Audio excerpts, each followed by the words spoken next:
Hello everyone, how are you all doing? I hope आप अच्छे से होंगे। I welcome you all see Latif's academy. In this video our topic would be Jammu and Kashmir Panchayati Raj act 1989।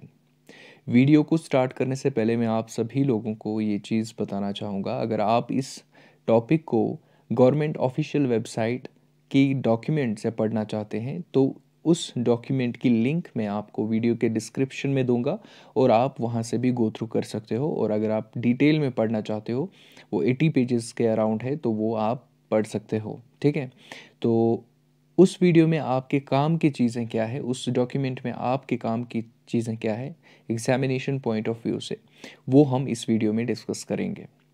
So let's begin. Jammu and Kashmir Panchayati Raj act 1989 जो enact किया गया था, इसको legislative assembly में इनैक्ट किया गया था, जो कि तब स्टेट थी, अब obviously union territory of Jammu and Kashmir के नाम से कहलाया जाता है। और जम्मू एंड कश्मीर पंचायती राज एक्ट को कमेंस कब किया गया था? 8 जुलाई 1989 को। यानी जब आप ये डॉक्यूमेंट गवर्नमेंट वेबसाइट से डाउनलोड करते हो तो यहाँ पर आपको लिखा होता है 8 ऑफ जुलाई 1989। तो ये डेट इसलिए लिखा जाता है क्योंकि इसको कमेंस किया था इस डेट पे। इसमें टोटल हमारे 14 चैप्टर्स हैं। I want to show you guys the index page of the Panchayati Raj act 1989। Have a look on the index and content of the Jammu and Kashmir Panchayati Raj act 1989। यहाँ से आप देख सकते हो इसमें टोटल हमारे पास 14 चैप्टर्स हैं। ठीक है, और इसमें हमारे 6 शेड्यूल्स हैं। और साथ ही मैं आपको बताना चाहूँगा इसमें 83 हमारे सेक्शंस है जिनमें हम हमारा ये पंचायती राज एक्ट 1989 जो है उसको डिफ़ाइन किया गया है। अब हम चलते हैं one by one, in chapters में देखेंगे ब्रॉडली कि इन चैप्टर्स में डिफ़ाइन क्या क्या चीज़ें की गई हैं। उन चैप्टर्स को डिटेल में समझने के लिए उससे पहले हम कुछ और चीज़ें जान लेते हैं इस एक्ट के रिलेटेड। जैसा कि मैंने आपको पहले ही बोला था, 14 चैप्टर्स 6 शेड्यूल्स है। It provides 3 tier system of the local government. इसमें हमारा 3 टियर सिस्टम है। 3 टियर सिस्टम मैंने आपको 73rd कॉन्स्टिट्यूशनल अमेंडमेंट एक्ट जब मैंने आपको पढ़ाया था उसमें मैंने आपको पढ़ाया था 3 टियर सिस्टम क्या होता है। यानी कि एक लोकल गवर्नमेंट को पावर ऑफ डिस्ट्रीब्यूशन यानी कि डिस्ट्रीब्यूशन ऑफ पावर्स जो है वो तीन ग्रुप्स में डिवाइड किया जाता है। एक होती है हमारी सबसे अपेक्स बॉडी लोकल गवर्नमेंट में, वो डिस्ट्रिक्ट लेवल पे होती है और इंटरमीडिएट होती है। और इसी तरीके से ग्रास रूट लेवल, जब हम डेमोक्रेसी की बात करते हैं तो उसको हम ग्राम पंचायत कहते हैं। लेकिन वो जब हम 73rd कॉन्स्टिट्यूशनल अमेंडमेंट पढ़ते हैं और पंचायती राज एक्ट जम्मू एंड कश्मीर का पढ़ते हैं तो थोड़ा सा टर्मिनोलॉजी में फ़र्क है, तो उस टर्मिनोलॉजी को हम समझते हैं। तो यहाँ पर भी 3 टियर सिस्टम है। तो पहले हमारा जो आता है, जो हम विलेज लेवल की बात करेंगे तो उसको हम बोलते हैं हल्का पंचायत, जो विलेज लेवल पर हमारी लोकल बॉडी होती है।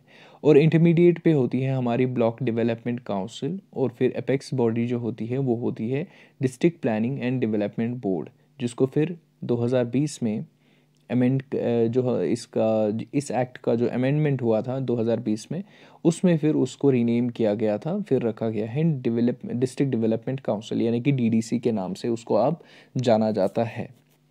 तो ये सारी टर्मिनोलॉजी जो है आपको याद रखनी होगी। हल्का पंचायत यानी कि village level, block development council यानी कि ब्लॉक लेवल पर, इंटरमीडिएट लेवल पर, और district planning and development board जिसको आज डीडीसी के नाम से भी बोलते हैं, जाना जाता है, डिस्ट्रिक्ट डेवलपमेंट काउंसिल। ठीक है मेरे दोस्तों, ओके। सो अब हम देखेंगे कुछ इंपॉर्टेंट टर्म्स। इसमें हम देखते हैं जब हम चैप्टर 1 जब हम पढ़ते हैं, चैप्टर 1 जब हम खोलते हैं इस एक्ट का, जम्मू एंड कश्मीर पंचायती राज एक्ट 1989 का, तो हम वहाँ पर पहले चैप्टर में आपको टाइटल्स एंड डेफिनिशंस मिलेंगे। क्या डेफिनिशंस? जैसे ब्लॉक क्या होता है, ब्लॉक डेवलपमेंट काउंसिल क्या होता है, हल्का पंचायत क्या हुआ, पंच क्या हुआ, है ना। तो ब्लॉक क्या होता है ना, बेसिकली जब हम देखते हैं बहुत सारे गाँवों को, यानी बहुत सारे हल्के जो होते हैं, ठीक है, हल्का गाँव को हल्का बोलते हैं, या मतलब नंबर ऑफ कुछ कुछ गांव होते हैं छोटे छोटे, तो उनको हल्का बोलते हैं। उन हल्काओं का एक ग्रुप बनता है, यानी कि उन हल्काओं का एक ऐसी बॉडी होती है जो इन सारे हल्काओं को कवर करती है, उसको हम ब्लॉक कहते हैं। क्या कहते हैं? ब्लॉक। अब एक ब्लॉक में कई सारे हल्के होते हैं, ठीक है, ऑल राइट। तो अब हम ब्लॉक डेवलपमेंट काउंसिल क्या होता है, देखिए ब्लॉक डेवलपमेंट काउंसिल होता है हर एक ब्लॉक का चेयरमैन होता है, ठीक है, ब्लॉक का चेयरमैन होता है। और कौन होता है? बीडीओ, ब्लॉक डेवलपमेंट ऑफिसर होता है। तो ब्लॉक का चेयरमैन कौन होता है? जो बहुत सारे सरपंचेस मिलते हैं और वो ब्लॉक डेवलपमेंट काउंसिल बनाते हैं। फिर इन्हीं में से किसी एक पर्सन को चुनते हैं जिसको एज अ चेयरमैन उसको टाइटल दे देते हैं। तो ये ब्लॉक डेवलपमेंट काउंसिल के जितने भी सारे प्रोविजंस हैं ये आपको section 27 of Jammu and Kashmir Panchayati Raj act 1989 में मिलेंगे। ध्यान रखना, क्वेश्चन ऐसा भी बन सकता है, which section of the Jammu and Kashmir Panchayati Raj act 1989 deals with the block development council और the provisions dealing with the block development council. You should know it is section 27 is dealing with the BDC. ठीक है मेरे दोस्तों, चलते हैं आगे। अब हम देखते हैं नेक्स्ट हल्का पंचायत। हल्का पंचायत क्या होता है, जिसको हम 73rd कॉन्स्टिट्यूशन अमेंडमेंट एक्ट से इसलिए रिलेट करता हूँ क्योंकि आपने बहुत बार वो पढ़ा हुआ है और मैंने खुद पढ़ा हुआ है। तो हल्का पंचायत जब हमने वहाँ पर पढ़ा था ग्राम सभा नहीं, ग्राम पंचायत, ठीक है। तो यहाँ पर वही चीज़ जो है हल्का पंचायत के नाम से जाना जाता है, यानी कि विलेज पंचायत, ग्राम पंचायत, ठीक है। हल्का पंचायत यानी कि उसके साथ कौन सा सेक्शन डील करता है? Section 4 of J&K Panchayati Raj act. Panch कौन होता है? मेंबर ऑफ हल्का पंचायत होता है, ठीक है। और पंचायती अदालत, ये सब डेफिनेशंस जो है इसमें डिफाइन किया गया है। पंचायती अदालत के साथ सेक्शन 47 भी डील करता है। इसके कंपोजिशन, इसके और भी सारे बहुत सारी चीज़ें, कोरम क्या होता है वो हम आगे पढ़ेंगे, लेकिन ये सारी डेफिनेशंस जो है आपको चैप्टर फर्स्ट में मिलेंगी। अब चैप्टर फर्स्ट ए में आपको ये सारी डेफिनेशंस मिलेंगी, जैसे हल्का मजलिस क्या होता है, वार्ड मजलिस क्या होता है। जैसे हम पढ़ते थे ग्राम सभा, यानी ग्राम सभा क्या होता है, वो लोग जिनका नाम इलेक्टोरल रूल्स में मेंशन है वो बनाते हैं ग्राम सभा। और J&K पंचायती राज एक्ट जब हम पढ़ते हैं, जब मैंने आपको पहले ही बोला था टर्मिनोलॉजी हमारी थोड़ी डिफरेंट है, इसलिए हमको इसको समझना ज़रूरी है। हल्का मजलिस हम उसी को कहते हैं। एक हल्का में, एक गांव में कितने सारे ऐसे पर्सन्स हैं जिनका नाम इलेक्टोरल कॉलेजेस में दर्ज है, तो वो हल्का मजलिस बनाते हैं। इसका काम क्या होता है वो हम आगे देखेंगे। Every halqa panchayat shall have 7 to 11 punches, यानी कि 7 से कम नहीं होने चाहिए, 11 से ज़्यादा मेंबर्स नहीं होने चाहिए किसी भी हल्का पंचायत में। और इनका जो इलेक्शन होता है वो डायरेक्ट इलेक्शन ही होता है। जैसे मैंने अभी आपको बोला था चैप्टर 1 जो है वो डील करता है किसके साथ? डेफिनेशंस और टाइटल्स के साथ। जैसे ब्लॉक, टीडीडी, बीडीसी क्या होता है, चेयरमैन क्या होता है। देखिए चेयरमैन यानी कि उसमें ये लिखा गया है चेयरमैन आप किस किस बॉडी का बना सकते हो। जैसे पंचायती अदालत जब हम बिठाते हैं, उनमें से किसी एक को चुनते हैं तो वो बनता है चेयरमैन। बीडीसी का चेयरमैन होता है, डिस्ट्रिक्ट प्लानिंग डेवलपमेंट बोर्ड का चेयरमैन होता है। तो ये सारी चीज़ें जो है, ये सारी डेफिनेशंस आपको चैप्टर 1 में मिलेंगे। अब हम देखते हैं वार्ड मजलिस क्या होता है, जो हमने अभी पहले स्लाइड में देखा था। As per the class 3A subsection 2 of the chapter, ये हर एक वो बालिग यानी कि एडल्ट पर्सन जिसको वोट डालने का हक होता है, वो क्या बनाता है? वो वार्ड मजलिस कहलाया जाता है। उन इंसानों को, उन पर्सन्स को वार्ड मजलिस कहलाया जाता है।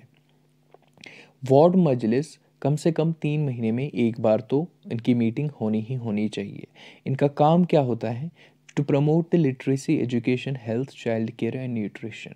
किस तरीके से ये अपना काम करवा लेंगे अपने गांव में, क्या ज़रूरतें इनको होंगी, उस पर एक बैठक होनी चाहिए, एक मीटिंग होनी चाहिए। वो उस कितनी बार होनी चाहिए? कम से कम 3 महीने में एक बार तो होनी ही चाहिए, ठीक है। तो ये सारे इश्यूज़, इन सारे मुद्दों पर वो मतलब डिस्कशन करना उनका ज़रूरी बनता है। और फिर वो वार्ड मजलिस जो है वो अपने जो उनके रिप्रेजेंटेटिव्स होंगे वो उन तक वो बात पहुंचाते हैं। इसी तरीके से फिर उन मसले मसाइलों का हल हो जाता है। तो ये काम होता है वार्ड मजलिस का।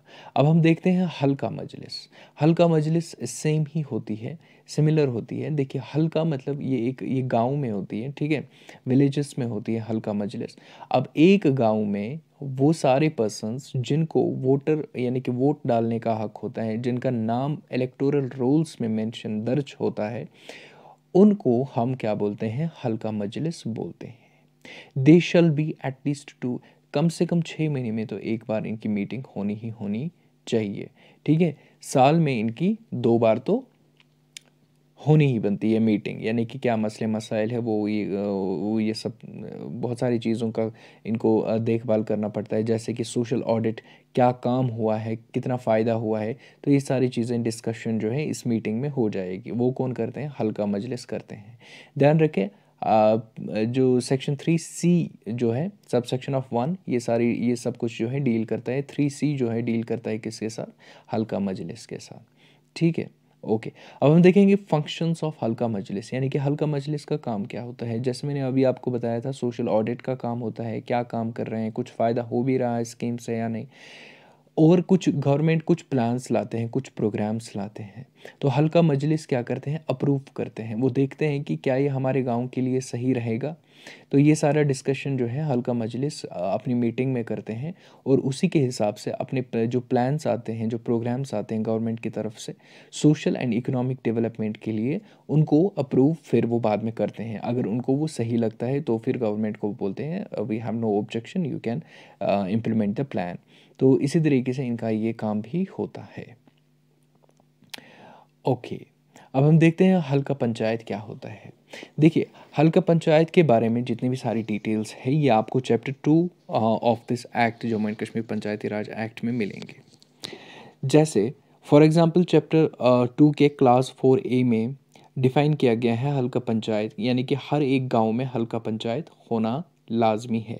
हर एक हल्के में हल्का पंचायत होना ज़रूरी है, यानी कि उसमें पंच सरपंच जो है वो डायरेक्ट इलेक्शन से आने चाहिए, ताकि उनका काम जो है इफ़ेक्टिवली हो जाए। इसी तरीके से 7 मेंबर से कम नहीं होनी चाहिए, 11 से ज़्यादा नहीं होनी चाहिए, as I earlier said. Panchayat holds office, यानी कि पंचायत का जो टेन्योर है कि कितनी देर तक जो है ये अपना पद संभाल सकते हैं, तो 5 साल के लिए इनका जो है ऑफिस ऑफ द पीरियड होता है। अब सेक्शन 6 जो है वो प्रोवाइड करता है power to the government for the appointment of the administrator if halqa panchayat is not constituted. For example, अगर यहाँ पर हल्का पंचायत नहीं बना है, इलेक्शन नहीं हुआ है, तो सरकार को ये पावर है कि वो किसी भी एडमिनिस्ट्रेटर को अपॉइंट कर सकता है वहाँ पर अपने उस विलेज में, उस हल्का में जो है लोकल गवर्नमेंट ऑपरेट करने के लिए किसी भी एडमिनिस्ट्रेटर को अपॉइंट कर सकता है। ये किस में डिफ़ाइन किया गया है, सेक्शन 6 को। ध्यान रखें मेरे दोस्तों, ये जो मैं स्टेटमेंट बोल रहा हूँ, ये मान लीजिए ये आपका क्वेश्चन है और फिर पूछा जाएगा कौन से सेक्शन से डील करता है, तो सेक्शन 6 से डील करता है। यानी कि सेक्शन 6 जो है वो पावर देता है गवर्नमेंट को कि आप कोई सा भी एडमिनिस्ट्रेटर अपॉइंट करो, अगर कि हल्का पंचायत अवेलेबल नहीं है किसी भी हल्के में। ठीक है, ओके। अब हम देखेंगे next powers and functions of हल्का पंचायत। अब हम देखेंगे चैप्टर 3 में ये डिफ़ाइन किया गया है कि हल्का पंचायत के क्या क्या फंक्शंस है, क्या क्या पावर्स है उनके, और क्या काम ये कर सकते हैं। ये डेवलपमेंट के लिए प्लान्स प्रिपेयर करते हैं, कौन, हल्का पंचायत, यानी कि अपने गांव के बारे में उनको सोचना है कि किस तरीके से हमें irrigation problems, for example irrigation की प्रॉब्लम्स को दूर करना है, या बाकी जितने भी स्कूल्स की प्रॉब्लम्स को दूर करना है। ठीक है, तो ये सारी चीज़ें जो है वो उनका वो प्लान बनाते हैं। तो वो चीज़ें जो है, ये प्लान बनाना जो है डेवलपमेंट के लिए हल्का पंचायत का ही काम होता है। इम्प्लीमेंटेशन ऑफ डेवलपमेंट प्लान्स, कोई सा भी डेवलपमेंट प्लान आता है तो अब जब हम बोलते हैं कि ग्रास रूट लेवल पर जो है लोकल गवर्नमेंट काम करता है, लोकल गवर्नमेंट जो है ग्रास रूट लेवल पर डेमोक्रेसी लाता है, या गवर्नमेंट को लोगों को बिजी रखता है पॉलिटिकली, तो उसका मतलब यही होता है जितने जो भी डेवलपमेंट प्लान होता है उसको इम्प्लीमेंट करने के लिए काम किसका होता है, हल्का पंचायत का। यानी कि अपने गांव में वो ये काम करवाते हैं ताकि हर एक को किसी भी प्लान का, किसी भी प्रोग्राम का, जो भी डेवलपमेंटल प्रोग्राम होता है उसका बेनिफिट पहुंचे। इसके अलावा भी बहुत सारे काम्स होते हैं, जैसे regulation of the building, shops, entertainment houses and checking of offensive of and dangerous streets. किसी भी तरीके से अगर लगता है उनको कि सही काम गलत काम हो रहा है, गलत व्यापार हो रहा है तो उसके बारे में भी ये जो है इनके पास एक अथॉरिटी भी होती है, ये एक फ़ाइन भी लगा सकते हैं। कितना फ़ाइन लगा सकते हैं वो भी हम आगे देखेंगे। उसके लिए एक अदालत फिर बैठती है जिसको हम पंचायती अदालत कहते हैं, ठीक है। वो हम देखेंगे उसमें क्या मेंबर्स का क्या रोल होता है।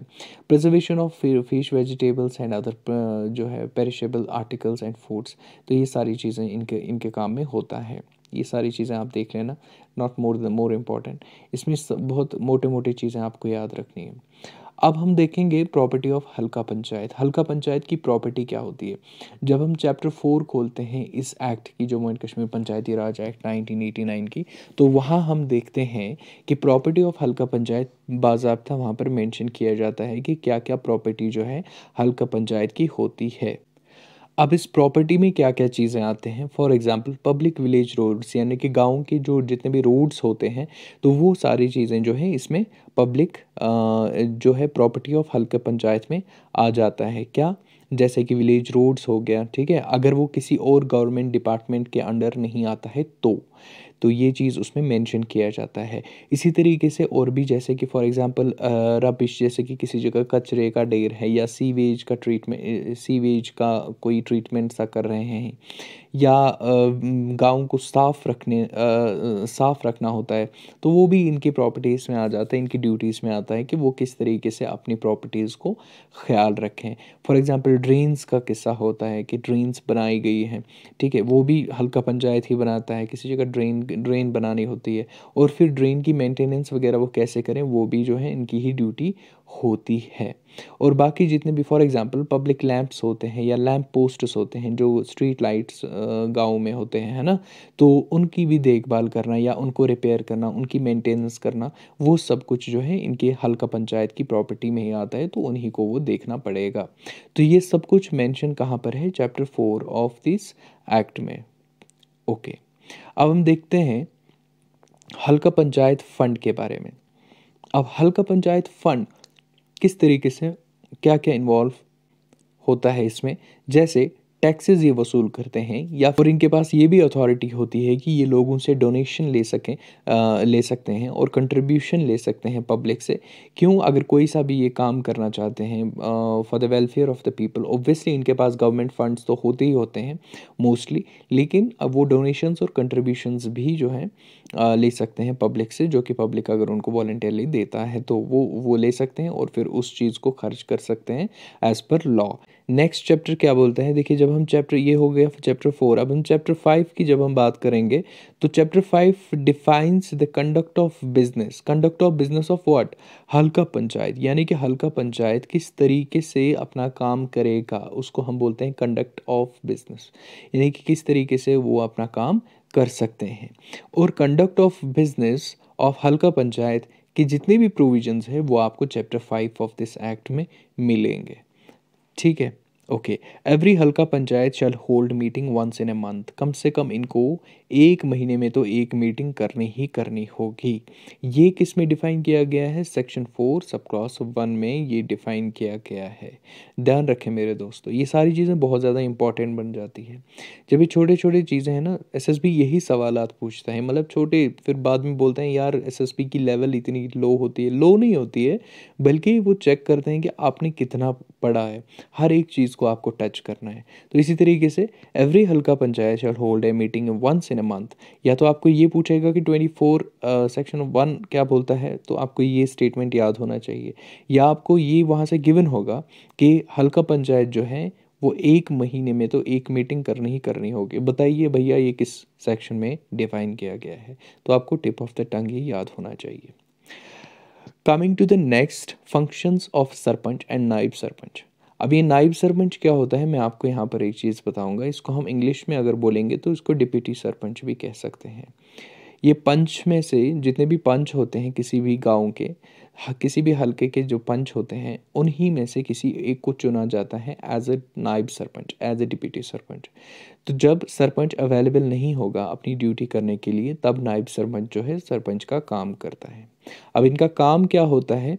सरपंच शल प्रिसाइड द मीटिंग्स ऑफ हल्का panchayat and shall be responsible for maintenance of records of हल्का पंचायत। हल्के पंचायत में क्या चीज़ें हो रही हैं, किस तरीके से वो काम कर रहे हैं, वो सारे मेंटेनेंस के रिकॉर्ड्स किसकी जिम्मेदारी है संभालना? वो सरपंच की जिम्मेदारी है। और जितने भी फाइनेंसर्स आते हैं, यानी कि जो भी वहाँ से फंड्स आते हैं सरकार की तरफ से, उनको किस तरीके से एग्जीक्यूट किया गया है, किस तरीके से यानी कि उनको खर्च किया गया है, वो सारी रिस्पॉन्सिबिलिटी इन्हीं की होती है, सरपंच की। Responsible for financial and executive administration of the halqa panchayat and shall exercise administrative supervision and control in accordance with the rules framed. कानून के मुताबिक जो भी रूल्स फ्रेम किए गए हैं, वो अपने जो है फाइनेंस को और एग्जीक्यूटिव एडमिनिस्ट्रेशन को चलाएगा। ये सब किसकी रिस्पॉन्सिबिलिटी होती है? सरपंच साहब की रिस्पॉन्सिबिलिटी होती है।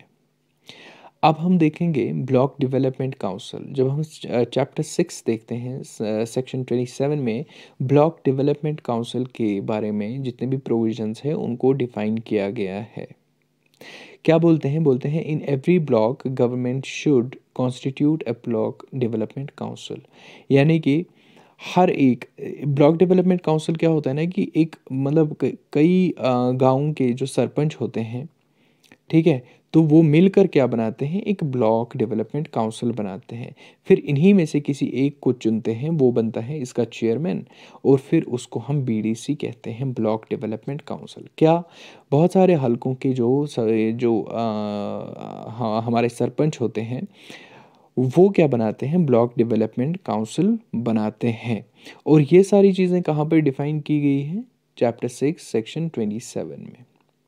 ठीक है मेरे दोस्तों, चलें आगे।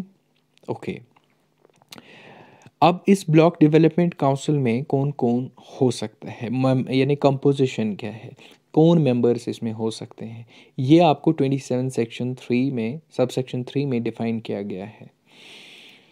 इसमें सबसे पहले चेयरमैन, यानी कि जितने भी सारे सरपंचेस होते हैं उनमें से आप किसी एक को चुनते हो एज अ चेयरपर्सन। तो ये पहले ही चेयरपर्सन होता है, ठीक है। सारे सरपंचेस होते हैं हल्का के, जितने भी उस ब्लॉक में गांव आते हैं, उन गांव के, उन सारे हल्काओं के जो सरपंच होते हैं वो इसके मेंबर्स होते हैं, ठीक है। और इसी तरीके से not less than 1/3 of the members of the office shall be, women के लिए एक रिजर्व्ड सीट रखी जाती है, कम से कम वो 1/3 से कम तो बिल्कुल ही नहीं होनी चाहिए। ये सारी रिकमेंडेशंस कहाँ से आ गई है, ये मैंने आपको पहले पढ़ाया है जब मैंने आपको evolution of the Panchayati Raj system पढ़ाया था, तो वहाँ से आप ये सारी चीज़ें भी रिलेट कर सकते हो। अब हम देखेंगे powers and functions of block development council. अब ब्लॉक डेवलपमेंट काउंसिल तो मैंने आपको बता दिया कि उसमें कौन कौन मेंबर्स होते हैं और क्या होता है ब्लॉक डेवलपमेंट काउंसिल। चैप्टर 7 में इसको डिफाइन किया गया है। सेक्शन 31 जब हम देखते हैं तो it contains the power and functions of the block development council. For example, इसके जो फंक्शंस है यहाँ पर हाईलाइट किया गया है। Compilation of all panchayat level plans and their timely submission to the district planning and development board for the integration with the district plans. यानी कि इनका काम ये होता है कि हर एक गांव का इनके पास प्लान आता है कि क्या हमें आगे करना है, तो ये सारी चीज़ें जो है उसको कंपाइल करते हैं, यानी कि कलेक्ट करते हैं, अपने पास रखते हैं। और फिर जब ये मीटिंग करते हैं डिस्ट्रिक्ट डेवलपमेंट बोर्ड में, district planning and development board में, तो उनके सामने ये रखते हैं कि फ़लानी गाँव में फ़लानी इम्प्रूवमेंट करने की ज़रूरत है, वहाँ पर ये प्रोजेक्ट हमें लॉन्च करना है। तो ये सारी चीज़ें जो है उसमें डिफ़ाइन की जाती है। तो ये कौन काम करता है? जो भी रिक्वायरमेंट गाँव की होती है वो पहले हल्का पंचायत देखता है और फिर वो ब्लॉक लेवल पर पहुंचाता है। फिर जब ब्लॉक डेवलपमेंट काउंसिल का चेयरमैन बनता है तो वो जब डिस्ट्रिक्ट प्लानिंग में जाता है तो वो उन गाँव के मुद्दे जो है उठाता है और फिर बोलता है यहाँ पर हमें ये इम्प्रूवमेंट करने की ज़रूरत है। तो ये सारी चीज़ें जो है बीडीसी ब्लॉक डेवलपमेंट काउंसिल की फंक्शंस में आ जाता है। और जितने भी सारे और प्लान्स होते हैं ब्लॉक लेवल पे, वो सारे कौन देखता है, वो ब्लॉक डेवलपमेंट काउंसिल में ही डिसाइड होता है। For example MG NREGA scheme है, ठीक है, एम्प्लॉयमेंट की स्कीम है, 100 दिन रोज़गार की गारंटी। इसको जो इम्प्लीमेंट करते हैं, ये भी ब्लॉक डेवलपमेंट काउंसिल ही डिफाइन करता है कि किस तरीके से इसका काम हो रहा है वगैरह वगैरह। और भी बहुत सारे स्कीम्स का ये मॉनिटर करता है, जैसे national rural watershed management programme and integrated child development service, जिसको हम शॉर्ट में ICDS भी बोलते हैं, आंगनवाड़ी, ठीक है। तो ये सारी चीज़ें जो है, और भी बहुत सारी स्कीम्स है जैसे मिड डे मील स्कीम्स। तो इन सारी चीज़ों को मॉनिटर करने के लिए हमारा BDC बैठा होता है, ब्लॉक डेवलपमेंट काउंसिल। अब हम देखेंगे property and finance of block development council. अब इस ब्लॉक डेवलपमेंट काउंसिल की प्रॉपर्टी क्या है और इसका फाइनेंस किस तरीके से आता है, ये सारी चीज़ें आपको चैप्टर 8 ऑफ दिस सेक्शन में मिलेंगी। तो जम्मू एंड कश्मीर पंचायती राज एक्ट 1989 का chapter 8 is dealing with what, property and finance of block development council. Section 34 में ये सारे प्रोविजंस आपको मिलेंगे, क्या कि प्रॉपर्टी और फाइनेंस जो है ब्लॉक डेवलपमेंट काउंसिल के है क्या। इसमें हम मेन प्रोविजंस की बात करेंगे।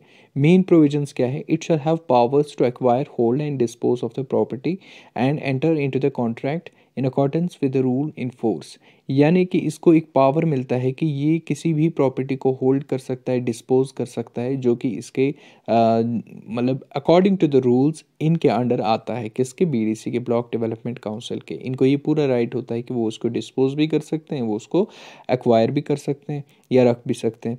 तो इसी तरीके से government should constitute a BDC fund for every BDC। हर एक ब्लॉक डेवलपमेंट काउंसिल के लिए सरकार को चाहिए कि वो उनको अपना फंड, BDC फंड प्रोवाइड करें। यानी कि हर एक काउंसिल को, BDC council, block development council को फंड प्रोवाइड किया जाए, ताकि जो उसके अंडर जितने भी हल्का या गांव आते हैं उनकी तरक्की के लिए, यानी कि उनकी तरक्की के लिए वो फंड जो है यूटिलाइज हो जाए और गाँव की तरक्की हो जाए, ठीक है। ओके, इसमें आपको ये चीज़ याद रखना है, chapter 8 is dealing with what. इसमें सेक्शन 34 में ये सारी प्रोविजंस है कि क्या क्या चीज़ें जो हैं इनके पास कौन कौन से पावर्स हैं और क्या क्या कहाँ से इनको फाइनेंस मिल सकता है। अब हम देखेंगे procedure for conduct of business. ये ध्यान में रखना, procedure of conduct of business of what, BDC, block development council जो है किस तरीके से अपना काम करेगा। इसके लिए आपको चैप्टर 9 में जाना पड़ेगा, और चैप्टर 9 के सेक्शन 35 में ये सारी चीज़ें आपको प्रोवाइड की जाएगी कि किस तरीके से ब्लॉक डेवलपमेंट काउंसिल जो है काम करता है। हर एक ब्लॉक डेवलपमेंट काउंसिल जो है उसकी एक मीटिंग होनी चाहिए वंस इन अ मंथ, यानी कि एक महीने में एक बार तो होनी ही होनी चाहिए। ये भी MCQ बन सकता है कि ब्लॉक डेवलपमेंट काउंसिल के लिए मीटिंग कितने टाइम के बाद होनी चाहिए। तो एक महीने में एक बार तो होनी ही चाहिए, जिसको प्रेसाइड, यानी कि जिसका हेड कौन होता है, या तो चेयरमैन होता है डायरेक्टली ब्लॉक डेवलपमेंट काउंसिल के, या तो वाइस चेयरमैन होता है अगर किसी भी कारण की वजह से चेयरमैन अवेलेबल नहीं है। अब हम देखते हैं इसका इलेक्शन कैसे होता है। देखिए, ये एक क्वेश्चन भी आया था किसी एग्जामिनेशन में, JKSSB, if I am not wrong, क्योंकि मैंने खुद ये एक देखा था कि उसमें क्वेश्चन आया था कि लोकल बॉडीज़ का इलेक्शन जो है कौन नहीं करवाता है, कि कुछ ऐसा था।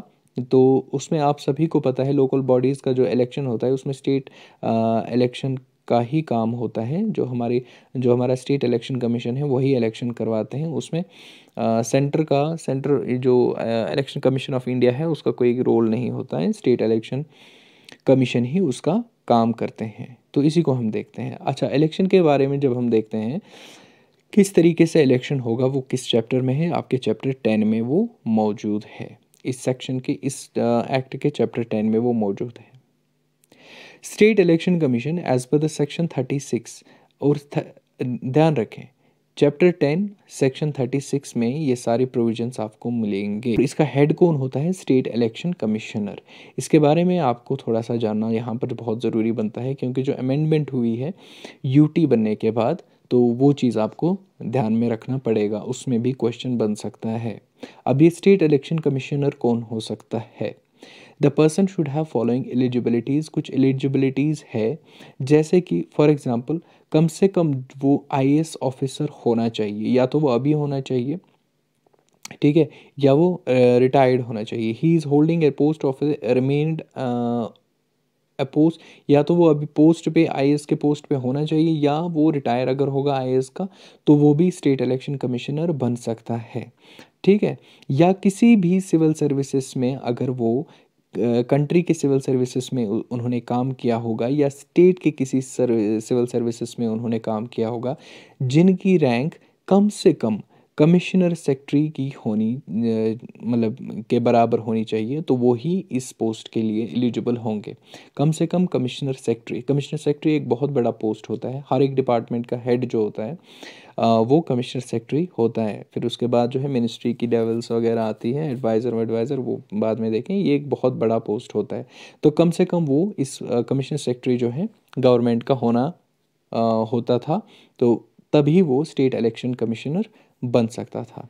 He must have knowledge of conducting, किस तरीके से इलेक्शन किए जाते हैं, क्या प्रॉब्लम्स आ सकती है, फिर उनका सोल्यूशन कैसा हो सकता है, ये सारी चीज़ों की नॉलेजेस उसको होना बहुत ज़रूरी होता है। अगर उसको ये नॉलेजेस हैं तभी उसको इलेक्शन कमिश्नर बनाया जाएगा।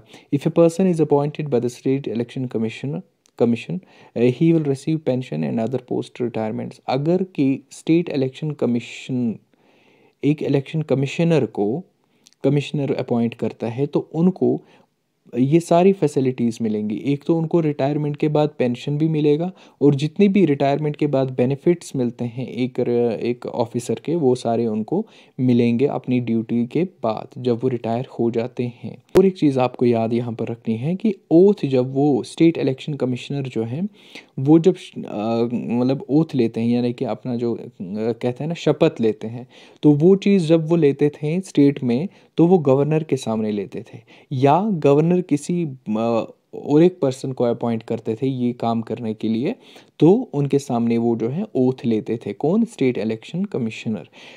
अब फिर क्या हो गया, जब स्टेट यूटी में चेंज हो गई तो ये सारा प्रोविज़न चेंज हो गया। जब यूटी बनी तो फिर अमेंडमेंट में सेक्शन 36A आ गया है। अभी तक 636 सेक्शन था जो कि डील करता था इसके साथ, लेकिन अब उसको अमेंड कर दिया गया है और 36A आ गया है। उसमें क्या लिखा गया है? This act deals with the term of office of the state election commissioner, यानी कि जो स्टेट इलेक्शन कमिश्नर जो है उसका टेन्योर 5 साल के लिए रखा गया है, और उनको जो है वो बाकी सारे बेनिफिट्स वगैरह रिटायरमेंट का देते थे, वो चीज़ें नहीं मिलेंगी। ठीक है, वो यहाँ पर मेंशन नहीं की गई है। उसके लिए आपको, अगर आपको और ज़्यादा जानना है तो उसके लिए आपको वो पीडीएफ पढ़नी पड़ेगी जो मैंने आपको डिस्क्रिप्शन में लिंक दिया दिया हुआ है। अच्छा, इसके अलावा जब हम देखेंगे स्टेट इलेक्शन कमीशन, ध्यान रखें मेरे दोस्तों, इसका अब कितना है, 5 साल की उम्र, इसका 5 साल का टेन्योर इसमें रखा गया है। या अगर वो 65 ईयर्स ऑफ एज पहले ही अटेन करते हैं तो वो रिटायर हो सकते हैं। अब 5 साल का टेन्योर या 65 ईयर्स एज, इन दो में से कौन पहले आ जाएगा अर्लीस्ट, तो इन दो में से पहले कौन आएगा, चाहे उनका जो है एज 65 ईयर हो जाए या 5 साल कंप्लीट हो जाए, दोनों में से जो भी आएगा वो रीज़न बनेगा उनके रिटायरमेंट का। ध्यान रखें, ये सारी चीज़ें किस में मेंशन की गई है? सेक्शन 36A में। ओके, अब हम देखते हैं सेक्शन 36B भी इसमें लाया गया है। तो इसमें क्या लिखा गया है? Section 36B deals with the removal of the state election commission, यानी कि अगर स्टेट इलेक्शन कमिश्नर को हमने अपॉइंट कर दिया है तो सेक्शन 36B में कुछ ऐसे प्रोविजंस हैं जिनके तहत हम स्टेट इलेक्शन कमिश्नर को रिमूव कर सकते हैं। और अगर इनको कोई भी फॉल्ट आ गया है, अगर इनकी मतलब ये सही से काम नहीं कर रहे हैं, या जो है मिसबिहेवियर कर रहे हैं, या कोई सा भी रीज़न होगा जो जिसके बाद हमें ज़रूरत पड़ती है कि इस इलेक्शन कमिश्नर को हमने हटाना है, तो उसकी इंक्वायरी कौन कर सकता है? हाई कोर्ट का कोई सा भी जज, यानी कि अगर वो रिटायर्ड जज है वो भी इंक्वायरी में बैठ सकता है, या सिटिंग जज है यानी अभी अगर वो जॉब में है वो भी इस इंक्वायरी में बैठ सकता है, वो भी इस इंक्वायरी को कर सकता है। सिटिंग और रिटायर्ड जज ऑफ हाई कोर्ट इसकी इंक्वायरी कर सकता है। फिर उसकी जजमेंट आने के बाद जो है स्टेट इलेक्शन कमिश्नर को रिमूव कर दिया जाएगा या फिर रखा जाएगा, ये तो इंक्वायरी के बाद ही पता चलेगा। State election commissioner can not attend office. अब जाहिर सी बात है, अब किसी टेन्योर में, किसी टाइम ड्यूरेशन में उनकी इंक्वायरी चल रही है, कोई केस चल रहा है, तो उस टाइम तक जो है स्टेट इलेक्शन कमिश्नर अपना ऑफिस नहीं संभाल सकते हैं, तब तक उनको छुट्टी। ठीक है, तो इंक्वायरी के दौरान अपना ऑफिस वो नहीं संभाल सकते हैं। तो मेरे दोस्तों ये कौन से सेक्शन में डिफाइन किया गया है? सेक्शन 36B, जो कि अमेंडमेंट के बाद आ गया है। ठीक है, अब हम देखते हैं powers and functions of state election commission. State, जैसे कि मैंने आपको सब पहले ही बताया था, फंक्शन क्या होती है इसकी, स्टेट इलेक्शन कमीशन की, कि ये कोई सा भी मतलब ये डायरेक्शंस या गाइडलाइंस प्रोवाइड करते हैं कि किस तरीके से इलेक्शन को स्मूथ करना है, किस तरीके से इलेक्शन को एक अच्छे तरीके से जो है कंप्लीट करना है। ये सारी चीज़ें जो है कौन करता है? Election commission, state election commission ही करता है। और इनके पास ये भी पावर होता है, ये किसी भी गवर्नमेंट एम्प्लॉई को अपॉइंट कर सकता है, गवर्नमेंट एम्प्लॉई को, कि वो एक वो इंफॉर्मेशन इनको दे जो कि इलेक्शन कमीशन के लिए यूज़फुल रहेगा। ठीक है, ओके ओके ओके ओके। अब हम देखेंगे district planning and development board. District planning and development board, इसको रीनेम कर दिया गया है, ध्यान रखें मेरे दोस्तों। ठीक है, जो हमारा 2020 में अमेंडमेंट हुआ था इस एक्ट में, तो उसमें इस district planning and development board को डीडीसी के नाम से, आप सभी को पता है डीडीसी का इलेक्शन हुआ था, तो बहुत सारा टैलेंट जो है उभर कर बाहर आ रहा था, यानी बहुत सारे कैंडिडेट्स जो है अपना टैलेंट दिखाते थे सोशल मीडियाज़ पर, तो इसलिए आपको याद भी होगा ये डीडीसी का इलेक्शन। और पहली बार जो है डीडीसी का इलेक्शन जम्मू एंड कश्मीर में हुआ था। 2020 में अमेंडमेंट हुआ था, उसके बाद डीडीसी का जो है इंट्रोडक्शन हुआ था। वो कब हुआ था? 17 अक्टूबर 2020 में हुआ था। अब इसमें क्या हुआ था? इसमें इन्होंने बोला था कि जो भी डिस्ट्रिक्ट प्लानिंग डेवलपमेंट बोर्ड को अब हम रीनेम करते हैं डिस्ट्रिक्ट डेवलपमेंट काउंसिल, अभी तो हम पहले डिस्ट्रिक्ट डेवलपमेंट बोर्ड ही पढ़ेंगे। ठीक है, तो इसमें जो मेंबर्स होते हैं वो डायरेक्ट इलेक्शन से आने चाहिए। डीडीसी को समझने से पहले हम पहले ये देखेंगे कि district planning and development board क्या था, डीपीडीबी क्या था। अब चैप्टर 11 में ये डिफाइन किया गया है, सेक्शन 45 इसके साथ डील करता है। ध्यान रखें मेरे दोस्तों, जितने भी प्रोविजंस हैं डीपीडीबी के, यानी कि district planning and development board के, वो सारे सेक्शन 45 में डिफाइन किए गए हैं, जो कि चैप्टर 11 में अवेलेबल है, जम्मू एंड कश्मीर पंचायती राज एक्ट 1989 में।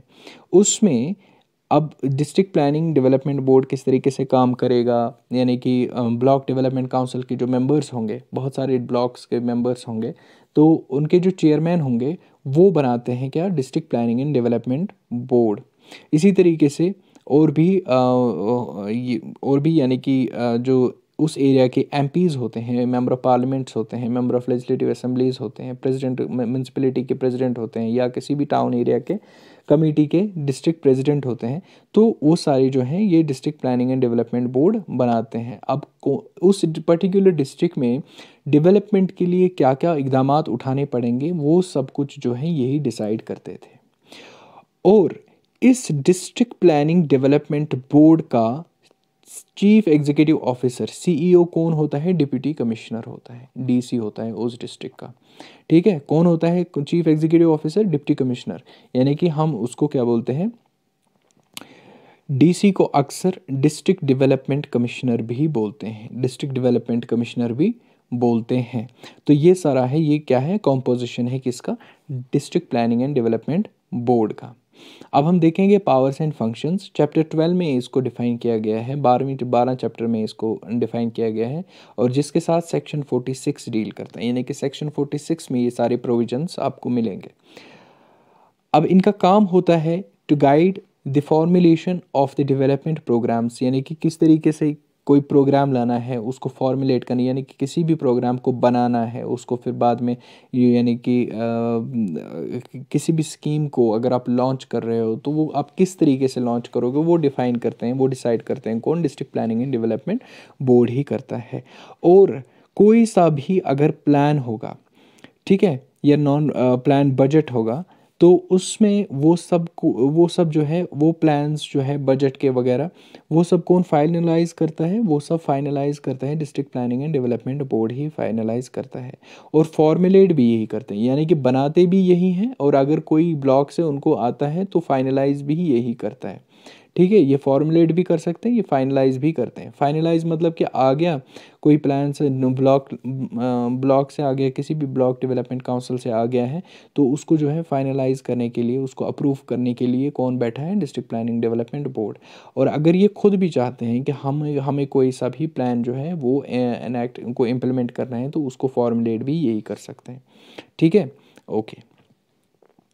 To approve the budget of PDC, जैसे कि मैंने अभी बताया था, ब्लॉक डेवलपमेंट काउंसिल का जो भी बजट होगा, यानी कि वो बजट प्रोवाइड करेंगे, हमें इतना खर्चा आ जाएगा इस फाइनेंशियल ईयर का, तो उसको अप्रूव कौन करता है? डिस्ट्रिक्ट प्लानिंग डेवलपमेंट बोर्ड ही करता है। और वो किस तरीके से काम करेंगे, यानी कि ब्लॉक डेवलपमेंट काउंसिल किस तरीके से काम करेगा, हल्का पंचायत किस तरीके से काम करेगा, उनके लिए जो गाइडलाइंस प्रोवाइड करता है वो कौन करता है? डीपीडीबी ही करता है, district planning and development board ही करता है। ओके। और भी बहुत सारे कोऑपरेटिव इंस्टीट्यूशंस होते हैं, तो उनको भी ये हेल्प करते हैं, यानी कि कोऑपरेटिव इंस्टीट्यूशंस मतलब कि फॉर एग्जांपल एग्रीकल्चरल के रिलेटेड कोई कोऑपरेटिव इंस्टीट्यूशन है, इसी तरीके से फाइनेंस के लिए कोई कोऑपरेटिव इंस्टीट्यूशन है, उनको प्रमोट और असिस्ट करने के लिए district planning and development board काम करता है। अब हम देखेंगे कॉन्स्टिट्यूशन ऑफ पंचायती अदालत, जो मैंने आपको पहले ही बोला था। तो पंचायती अदालत जो है वो आपको चैप्टर 13 में मिलेगा, जो कि आपको सेक्शन 48 में मिलेगा। ये भैया बहुत ज़रूरी है, ये चैप्टर और सेक्शन याद रखना, इसलिए मैंने मोटा मोटा करके इस वीडियो में लाया है, यानी कि जो मोस्ट इम्पॉर्टेंट है, और यही चीज़ें आपको याद रखनी है। ठीक है, ओके। चैप्टर 13 और सेक्शन 48 में कॉन्स्टिट्यूशन ऑफ पंचायती अदालत डिफाइन किया गया है। अभी पंचायती अदालत इसमें कौन कौन होते हैं? देखिए, पंचायती अदालत में कम से कम 5 मेंबर्स होने चाहिए। इनका टर्म जो होता है, टर्म ऑफ ऑफिस, यानी कि कितनी देर तक ये अपना ऑफिस संभाल सकते हैं, अदालत आप कितनी देर तक जो है फिक्स कर सकते हो, तो 5 साल इनका ड्यूरेशन होता है। अब कोरम, यानी कि कम से कम, कोरम क्या होता है कि कम से कम कितने मेंबर्स होने चाहिए जो कि एक जजमेंट ले सकें, तो इसका कोरम जो है वो 3 मेंबर्स बनाते हैं। कितने? 3 मेंबर्स होते, टोटल 5 है, 3 मेंबर्स इसको कोरम बनाते हैं। ओके। इसके अलावा जितने भी आपको बाकी प्रोविजंस हैं वो हमारे मिसलेनियस में आते हैं, तो वो मिसलेनियस जो है आपको चैप्टर 14 में डिफाइन किए गए हैं। प्लीज़ गो थ्रू, एक बार आप जो है आप उस पीडीएफ को नज़र मारना, जो कि मैंने आपको डिस्क्रिप्शन में दिया हुआ है। इसके अलावा आपको और एक चीज़ याद रखनी है, जब हम देखते हैं पंचायती राज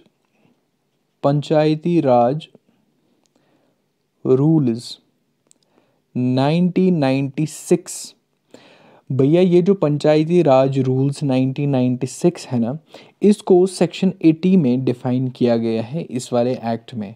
अब इसमें क्या खासियत है, इसमें क्या बोला गया है?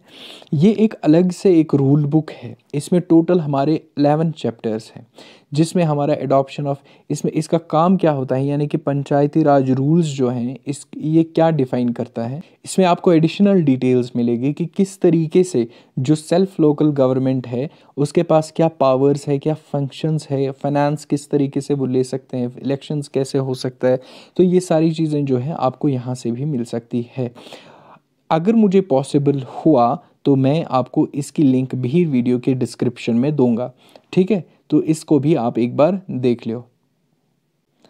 तो ये रहा आज का हमारा lecture, Jammu and Kashmir Panchayati Raj act 1989।